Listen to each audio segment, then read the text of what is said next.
Hey everybody, Scott Travels. 3/31, the last day of the month. Yes. Winter's over. Tomorrow. It's what they declare every year in Boston. April 1st, winter's over. Of course, a lot of stuff in the news. I've already posted earlier today, like 6 a.m.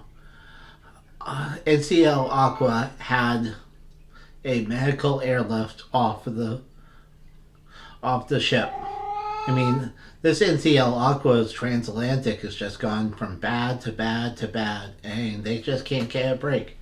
This was off the coast of Azores. I have the picture up, and I'll post the short from earlier today where they stopped and they said they all could see Azores, and they said that's the Azores, and another picture of a helicopter coming and get somebody.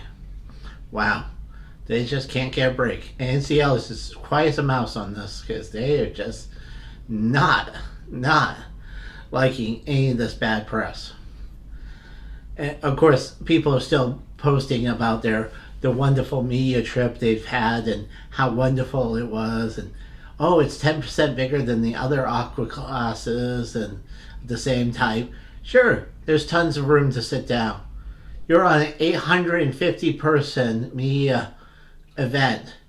It holds 3,500. The place is a ghost town. Come on, stop it. Stop kissing ass.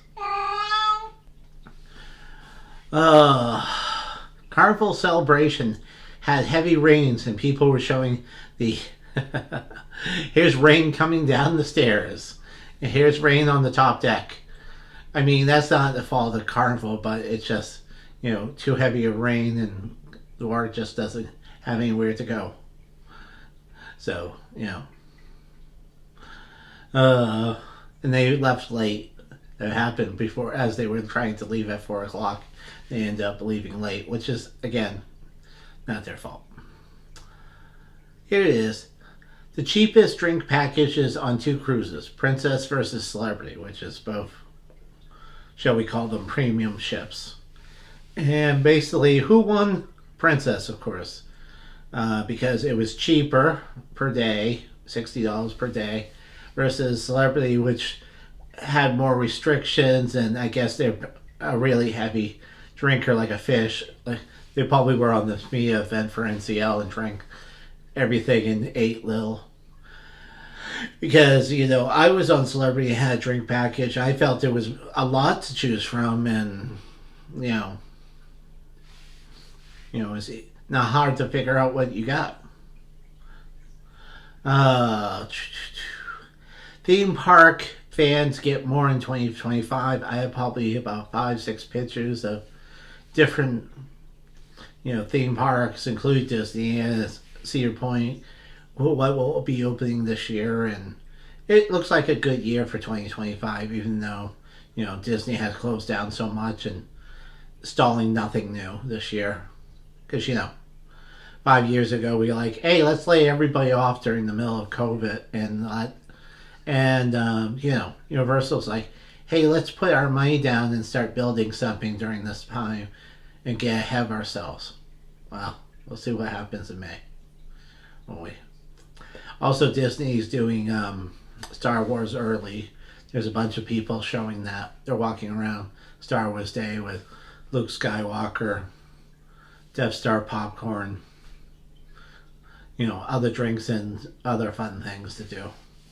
Usually it's in May for the Star Wars weekend, but they want, especially in California, they're trying to get ahead of this 70th anniversary they're spending no money on and don't really want to do. Also, Disney hopes new menu food will just bring out that crowd they need. Yes, because expensive and tiny food, and that food, yeah, that's just going to drive people out to Disney like in droves. Let's spend for dinner what it costs to get into the park, and I get tiny little food that's a joke. I don't care if it's 5 courses. I mean, that's just... No Disney. No.